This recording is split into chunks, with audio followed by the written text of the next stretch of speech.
Hello everyone and welcome to WWE What Could Be. Please take a trip along with me to my fantasy booking mind palace where we think about what could WWE do with a future storyline. Now with the heartbreaking news this week that Finn Balor had to relinquish the Universal title after a shoulder injury that's going to keep him out of action for a while, what better way to swallow those man tears than to think about, well, how could WWE be planning to bring Balor back? This is WWE What Could Be, Balor's Return. Now the rules for this one will be, we're going to assume that Finn's going to come back completely healthy and won't be having any relapses on that shoulder. We're going to have Finn come back a little bit early, just by about a month or so, and we'll be having this completely take place within the span of what's typically known as WrestleMania season. Rules aside, there is one assumption we're going to make. This is recorded before the Universal Championship Fatal 4-Way that's supposed to take place on Raw, so we're just going to assume that Seth is going to win. It helps the overall storyline and just makes things a lot cleaner. Seth is going to hold the title till at least WrestleMania, and by the time before Royal Rumble, he can have great matches with Kevin Owens, Chris Jericho, and let's even go crazy and say Sting comes back for a one-night match. Now, as for Finn's return itself, it is going to be taking place at the Royal Rumble. Now that number 30 is going to kick off, and then you're just going to see everything go dark. And then...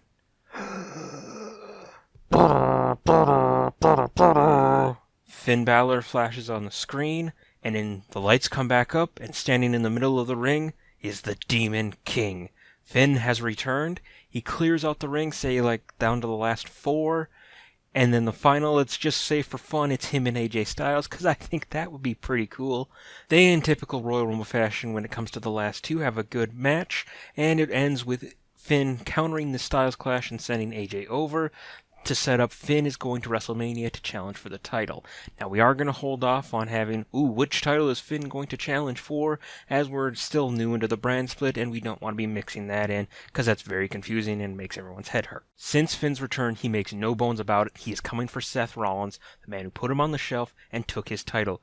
The attacks get so savage that Commissioner Mick Foley has to step in and say, hey Finn, if you start fights with Rollins, I'm going to be taking your championship opportunity away from you. Give him some leeway so that if Rollins starts it, then Finn's okay.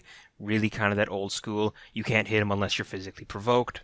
This leads us to the contract signing at Fastlane for the main event at WrestleMania, Finn Balor versus Seth Rollins for the Universal title. In typical WWE contract signing fashion, a fight breaks out. Seth starts it. It gets to the point where Seth takes him outside, picks him up for the running powerbomb into the barricade, the move that injured Finn. Finn's able to sneak out, and Finn goes ballistic.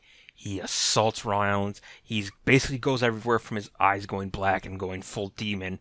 Gets to the point where he's bashing Rollins' shoulder in, wrapping it around the ring post. It's a full-on brawl, and Finn needs to be physically restrained and removed from the building. In light of what happened at Fastlane, Mick Foley informs both Seth Rollins and Finn Balor that they won't be in the same building until WrestleMania, and Finn is sent home until WrestleMania. Now, I know what you're thinking, well, how can we build with one of the guys not being there? Well, this is where we're going to get a little supernatural with Finn. Not full-blown Undertaker, he can shoot lightning out of his hand, supernatural, but we're going to play up on the fact of the Demon King. Now, Seth is going to become obsessed with the Demon King. He has never beaten the Demon King, and the Demon King begins to haunt him. He sees Balor's paint show up on random people, and we can do the old trick where he sees the Demon King in the mirror in the bathroom. We want Seth to start going a little crazy, not full-blown like psycho crazy, but obsessed. Now, since Finn can't be in the same building as Rollins, we need a Finn stand. There are a pair of guys who immediately come to mind as good stand-ins for Finn, Adrian Neville and Sami Zayn. I think Neville's going to be heavily involved in the cruiserweight scene, and I don't really want to take him out of it, so our Balor surrogate will be Sami Zayn. Seth focuses on Sami Zayn.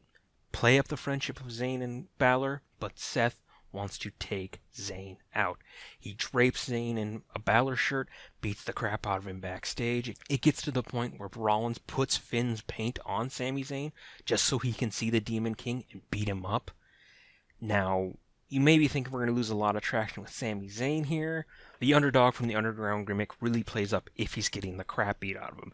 And get the crap beat out of him, he will. Rollins takes Zayn and repeatedly at ringside, throws him into the barricade with that running powerbomb because he doesn't see he's hurting Zayn. He sees he's hurting the Demon King. That's all he sees.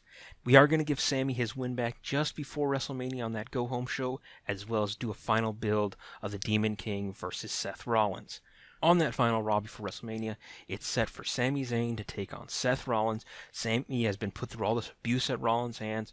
Seth still sees the Demon King when he looks at Sami Zayn, so the match goes on. It's kind of a back and forth, but you can see a little bit more of a brutal side out of Rollins, and he can be heard just saying over and over again, "Come on, Demon King! Come on, Demon King!" And then blackout. Doot, doot, doot, doot. The red lights start flashing, and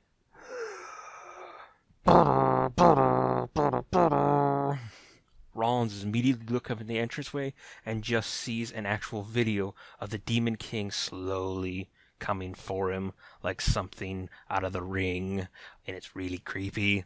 But as he turns around, right into a haluva kick, Zayn gets the win.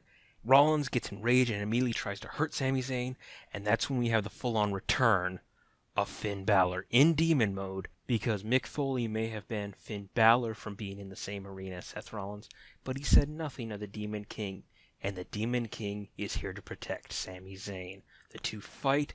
It gets to the point where Rollins is chased off by the Demon King, and we're all set for WrestleMania, the Universal Championship match, Seth Rollins versus the Demon King Finn Balor. As for the Mania match itself, we're just going to let these guys do what they do best and put on a great match.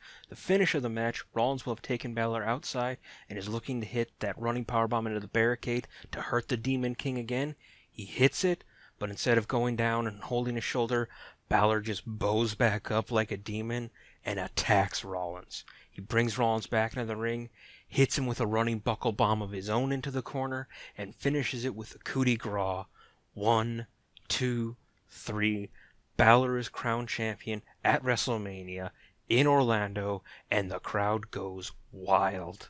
Where we go from here is we can have Seth Rollins continue to chase the Demon King. We've also given main event motivation to Sami Zayn. He can go after Rollins for trying to put him on the shelf, as well as have a I don't need someone else to fight my battles with feud with the Demon King himself, Finn Balor. All in all, I think this would be really cool to see. Finn, please get well soon. But in the meantime, we can always think about what could be.